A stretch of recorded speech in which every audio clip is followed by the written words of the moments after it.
Welcome to master K TV. నిన్న మనం కేంద్ర బడ్జెట్ చూసాం. బడ్జెట్ సంబంధించి రకరకాలుగా మాట్లాడుతూ ఉన్నారు. ముఖ్యంగా ఆంధ్ర తెలంగాణ రాజకీయ నాయకులు వివిధ రకాలుగా స్పందిస్తూ ఉన్నారు. ముఖ్యంగా తెలంగాణలో అయితే ఇటు బీఆర్ఎస్ కానివ్వండి, కాంగ్రెస్ కానీ దీన్ని చాలా తప్పుపడుతున్నారు.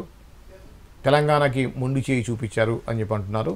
ఈ క్రమంలో ఈ వార్షిక బడ్జెట్ గురించి అసలు వివరాలు తెలుసుకునే ప్రయత్నం చేద్దాం. అది మాట్లాడడానికి మన స్టూడియోకి వచ్చారు దాసరి విజయన్ గారు. విజయన్ గారితో మాట్లాడి డీటెయిల్స్ తెలుసుకుందాం.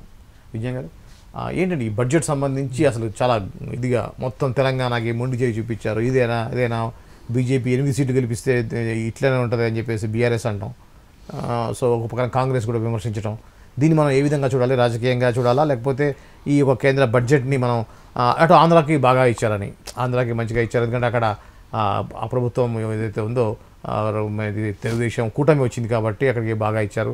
అదే ఇక్కడికి వచ్చేసి కాంగ్రెస్ ఉంది కాబట్టి కావాలని తక్కువ ఇచ్చారనేది చూశారు కదా. ఈ విధంగా బీజేపీని గెలిపిస్తే ఇలానే ఉంటుందని చెప్పేసి హరీష్ రావు గారండి, కేసీఆర్ గారండి, కేటీఆర్ గారిని మాట్లాడటం, దీన్ని మనం ఏ విధంగా చూడాలి? ఫస్ట్ కాంగ్రెస్ దగ్గరికి వెళ్దాం. కాంగ్రెస్ వాళ్ళు అంటారా, బీజేపీకి కాంగ్రెస్ ప్రత్యర్థి.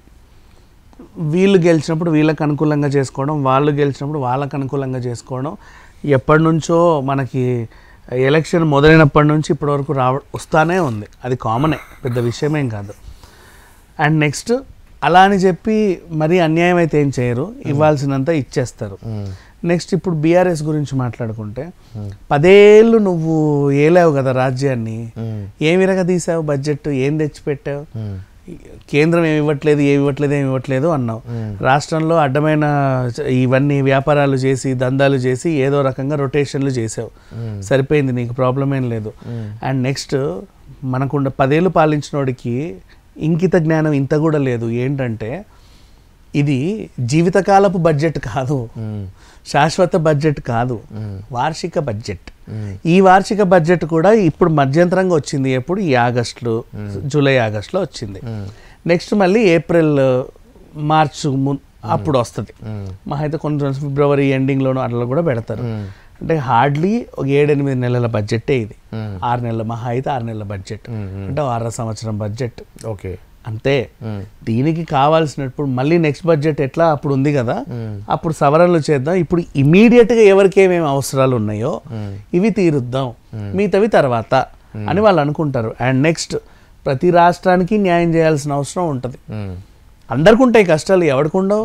ప్రతి ఒక్కరికి ఉంటాయి. ఇది లేదు, అది లేదు, అది చేయలేదు, ఇది చేయలేదు, ఇది సగం అయింది, అది ఇట్లా అయింది, ఇన్ని చెయ్యి, అందరికీ ఉంటుంది సమస్యలు. సో వీళ్ళ ఆరోపణలు ఏంటంటే వాళ్ళు ఎక్కువ ఎంపీలు ఇచ్చినందుకు వాళ్ళకి ఎక్కువ మద్దతు తెలిపి ఎక్కువ డబ్బులు ఇచ్చాడు, ఇక్కడ తక్కువ ఎంపీలు ఉన్నారని తక్కువ ఇచ్చారు. అట్లా ఏం ఉండదు. బడ్జెట్ అనేది ప్రతిసారి నువ్వు అన్నీ పట్టుకొని వెళ్తావు. నాకు ఒక 50 కోట్లు కావాలండి, అన్నీ తీర్చేస్తా అంటావు. దాంట్లో ఎమర్జెన్సీ ఏంటి, పర్వాలేదులే చేయొచ్చు అనేది ఏంటి, నెక్స్ట్ ఇయర్ అయినా చేయొచ్చు అనేవేంటి, 5 ఏళ్ళైనా పర్లేదులే చేయొచ్చు అనేవేంటి అనేది వాళ్ళకి ఒక లెక్క ఉంటుంది. ఇమ్మీడియట్గా కావాల్సింది వాళ్ళకి రాజధాని. పాపం దానికని చెప్పేసి వాళ్ళకి 15,000 కోట్లు ఏదో మంజూరు చేస్తే ఆయన గబగబ కట్టే ప్రయత్నంలో ఉన్నాడు. ఇక్కడ ఆల్రెడీ ఒక రాజధాని ఉంది, పర్వాలేదు, వీళ్ళేదో వెళ్తున్నారు. కాకపోతే కొన్ని సమస్యలు ఉన్నాయి, అవి తీర్చేంత వరకు ఇంత బడ్జెట్ చాలు అని ఇచ్చారు. లేదు నేను రాత్రే ఇది కట్టేయాలి, నాకు వెంటనే ఇన్ని కోట్లు ఇచ్చేసి అంటే కుదరదు. ఇప్పుడు అందరి సమస్యలు తీర్చాలి అంటే మొత్తం ఒక పని చేయొచ్చు, మొత్తం ఈ ఇన్ని నోట్ల కట్టలు తెచ్చేసి అందరికి ఇచ్చేయచ్చు కదా, పని చేయొచ్చు కదా, అందరి సమస్యలు తీరిపోతాయి. ఎవరు ఉండరు, పేదోళ్ళు ఉండరు, ఇది ఉండదు, అది ఉండదు, అందరికి ఇల్లులు ఉంటాయి, అందరికి వాటర్ ఉంటుంది, అందరికి పవర్ ఉంటుంది, చేయొచ్చు. కానీ దానికంటూ ఒక ప్రాసెస్ ఉంటుంది, ప్రతి దానికంటూ ఒక ఇది ఉంటుంది. అది ఆర్థిక మంత్రికి ఎవరినైతే ఎన్నుకుంటారో ఆవిడకి ఆ నాలెడ్జ్ ఉంటుంది.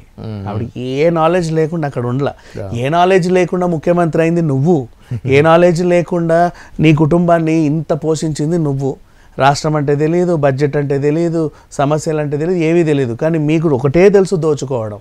అవి చేసావు, ఇప్పుడు దొరుకుతున్నావు. అండ్ సరే బడ్జెట్ ఇస్తే ఏం చేస్తావు? ఇంకో మేడిగడ్డ కడతావా? ఆల్రెడీ ఇచ్చిన బడ్జెట్లో ఏమేం చేసావు? నువ్వు కట్టినవన్నీ కూలుతున్నాయి, నువ్వు చేసినవన్నీ నాశనం అవుతున్నాయి, సర్వనాశనం చేసావు మొత్తం రాష్ట్రాన్ని అంతా. ఎవరికి ఇచ్చావు అప్పుడు నీకు బడ్జెట్ ఇస్తే? అప్పుడు నువ్వు ప్రతికూలంగా ఉన్నందుకే కొన్ని పనులు అయ్యాయి. వీళ్ళు కొంచెం అనుకూలంగా ఉన్నారు, పెద్దన్న అని ప్రభుత్వాన్ని. అవును, ఆయన మోడీని కూడా పెద్దన్న అన్నాడు. ఎంతో కొంత పైగా వాళ్ళకి సగం మంది మనోళ్ళు కూడా ఉన్నారు కదా, 8 వీళ్ళు 8 వాళ్ళు అని ఎంతో కొంత చేయించుకున్నారు. అంటే మనోళ్ళకన్నా పేరు వస్తుంది కదా, కిషన్ రెడ్డికో వీళ్ళకి వాళ్ళకి మనోళ్ళన్నా చెప్పుకుంటారబ్బా మేము ఇన్ని చేయించినాం చూడండి అని తెలంగాణలో చెప్పుకోవడానికైనా వాళ్ళు ఇస్తారు. అంతమించి ఏం లేదు. నేను చెప్పినట్టే జరిగింది చూసావా, ఈ ప్రభుత్వం వస్తే మీకు మొండి చేయి చూపిస్తారు, ఇప్పుడు నేను చెప్పింది అదే అని చెప్పి కేసీఆర్ వాగుతున్నాడు. కానీ ఆ వాగుడిని పట్టించుకోవాల్సిన అవసరమే లేదు. వాళ్ళకున్న మిడిమిడి జ్ఞానంతో మాట్లాడే మాటలే తప్పితే ఏం లేదు. అది ఒకటే గుర్తుపెట్టుకోవాలి, అదేం మొత్తం జీవితకాలపు బడ్జెట్ కాదు నీ సమస్యలన్నీ తీర్చడానికి. జస్ట్ వార్షిక బడ్జెట్లో ఒక పార్ట్ ఆఫ్ బడ్జెట్, కొన్ని నెలల బడ్జెట్ ఇది. ఈ బడ్జెట్ అయిన తర్వాత ఇంకో నెల మళ్ళీ కొత్త బడ్జెట్ వస్తుంది.